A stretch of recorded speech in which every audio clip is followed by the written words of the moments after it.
माननीय मुख्यमंत्री श्री नीतीश कुमार जी, हमारे साथी मंत्री ग्रामीण विकास श्री श्रवण कुमार जी,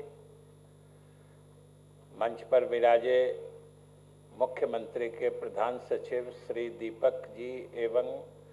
बिहार के मुख्य सचिव श्री आमिर सुबहानी जी के साथ उपस्थित बिहार सरकार के तमाम वरिष्ठ अधिकारीगण, इस सभागार में उपस्थित सभी सरकार के सम्मानित अधिकारीगण और यहाँ पर्यावरण से विशेष रुचि रखने वाले उपस्थित देवियों, सज्जनों और पत्रकार मित्रों, सबसे तो पहले मैं बधाई देता हूँ ग्रामीण विकास विभाग को, जिन्होंने आज का यह बड़ा ही सफल कार्यक्रम का आयोजन किया है। और साथ ही आप सबों को और बिहार के सभी लोगों को मैं जल जीवन हरियाली दिवस की शुभकामनाएं भी देता हूं। और मुझे खास तौर से इस कार्यक्रम में शिरकत करने में विशेष प्रसन्नता हो रही है, इसलिए कि इसका विशेष कारण भी है कि इस कार्यक्रम से मेरा जुड़ाव या मेरा लगाव बड़ा ही शुरुआती दौर से रहा है। बात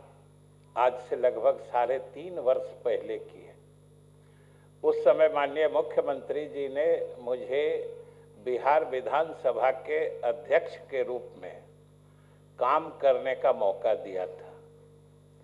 और जून 2019 में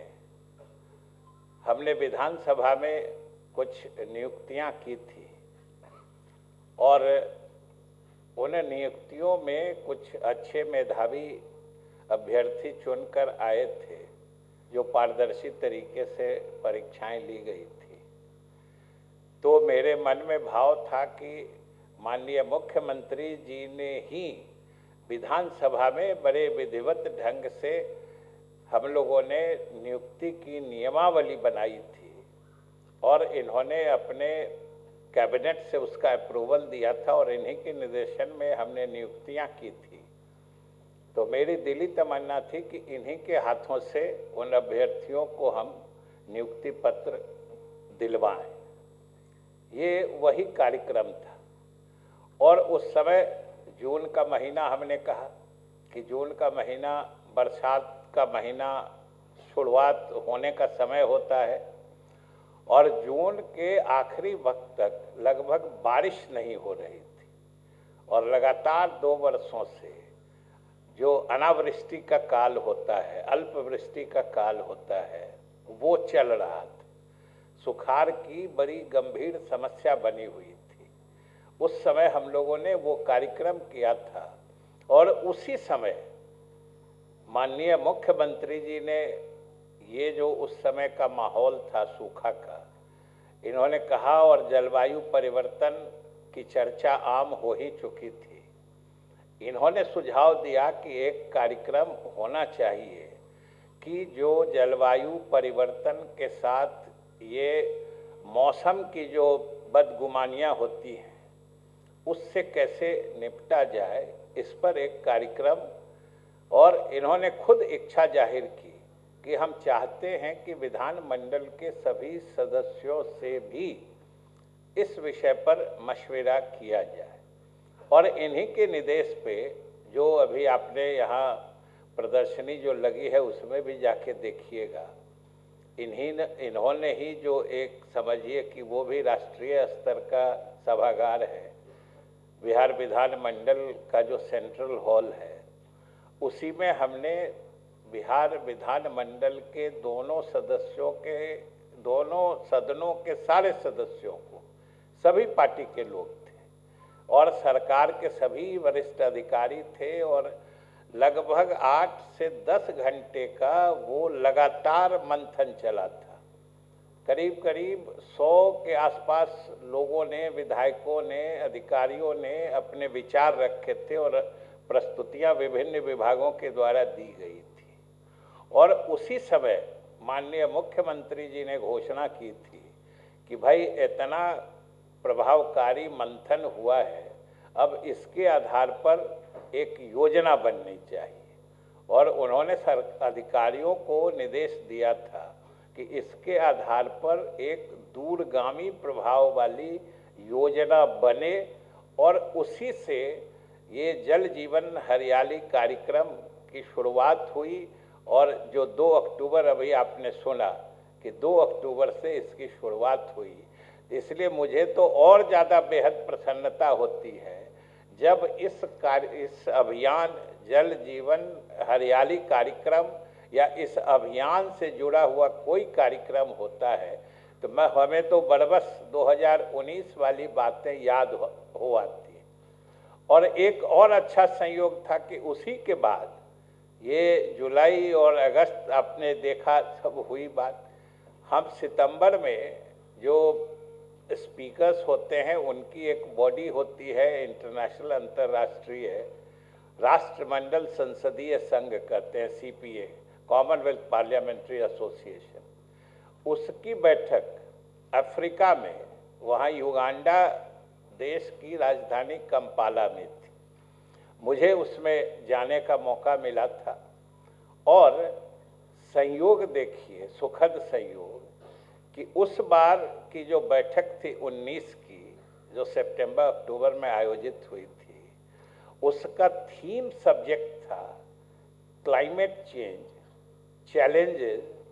and efficacy of parliamentary intervention. कि जो जलवायु परिवर्तन हो रहा है या इसको रोकने के जो उपाय हो रहे हैं, इसमें विधायिका की क्या भूमिका हो सकती है, यही थीम सब्जेक्ट था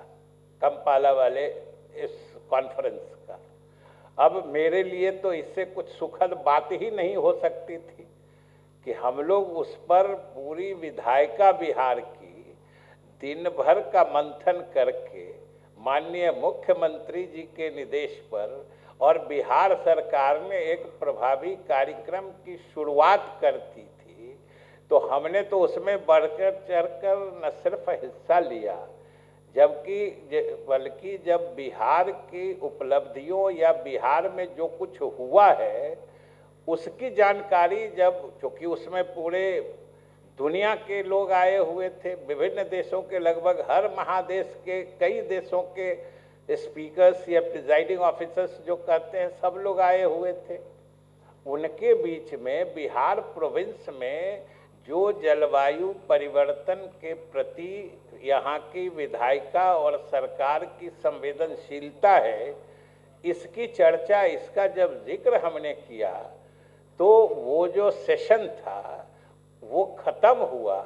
तो कई देशों के प्रतिनिधि जो स्पीकर्स थे वो आके हमसे चर्चा करने लगे, जो आप लोगों ने क्या क्या किया है, आपके कार्यक्रम में क्या क्या है। तो ये हमारे सरकार या माननीय मुख्यमंत्री जी के नेतृत्व की सलाहियत है, या यूँ कहिए कि कारनामा है कि जो जिस स्तर पर अंतर्राष्ट्रीय कंसर्न या अंतर्राष्ट्रीय चिंता के जो मुद्दे होते हैं उस पर पूरी दुनिया के सोच से हम कहीं भी पीछे नहीं रहते हैं, बल्कि बहुत मामले में हम दुनिया की सोच के साथ चलते हुए उनसे आगे भी निकल जाते हैं। ये हमारे मुख्यमंत्री जी के नेतृत्व की सलाहियत है, खासियत है, काबिलियत है। और हम लोग तो सौभाग्यशाली हैं कि गांधी के देश में हम बसते हैं और हमारे मुख्यमंत्री जी जैसा दूसरा राजनेता नहीं होगा जो गांधी के सिद्धांतों और आदर्शों में इतनी दूर तक विश्वास करता है। आपने देखा होगा कि गांधी को हमारे मुख्यमंत्री जी बराबर उद्धृत करते हैं अपने कथनों में, अपने भाषणों में, या जहाँ कहीं भी देखिएगा गांधी जी ने जिन 7 सामाजिक पाप कर्म का उल्लेख करते थे उसको सभी जगह इन्होंने मतलब लोकप्रिय बनाया है। पृथ्वी के बारे में भी जो उन्होंने कहा है उसको भी बराबर कहते रहते हैं। तो गांधी के देश के होने के नाते तो हम लोगों का पर्यावरण की सुरक्षा से विशेष जुड़ाव, लगाव और उत्तरदायित्व भी है, क्योंकि गांधी आदि पर्यावरणवादी थे। गांधी उस समय के पर्यावरणवादी थे जब पर्यावरणवाद ही नहीं था। अभी सुन रहे थे आप लोग, हमारे विकास आयुक्त विवेक जी बता रहे थे कि पूरी दुनिया में पहली बार गंभीर चिंतन 1972 में हुआ। और आप जोड़िए, गांधी जी पर्यावरण को बचाने की बात तो कम से कम 1972 से 50 साल पहले से करते थे। 1917, 18, 19, 20 में आ गए जब यहाँ, तब तो उनकी जितनी बातें थी आप सब में देख लीजिए, पेड़ लगाने से लेके स्वच्छता के बारे में सब उनकी सोच, उनके कार्यक्रम, उनके सिद्धांत पर्यावरण को बचाने के थे। और मुख्यमंत्री जी ने बिहार में उसको अमली जामा पहनाने का जिस ढंग से काम किया है वो सब आपके सामने है। और जितना प्रभावकारी ये कार्यक्रम है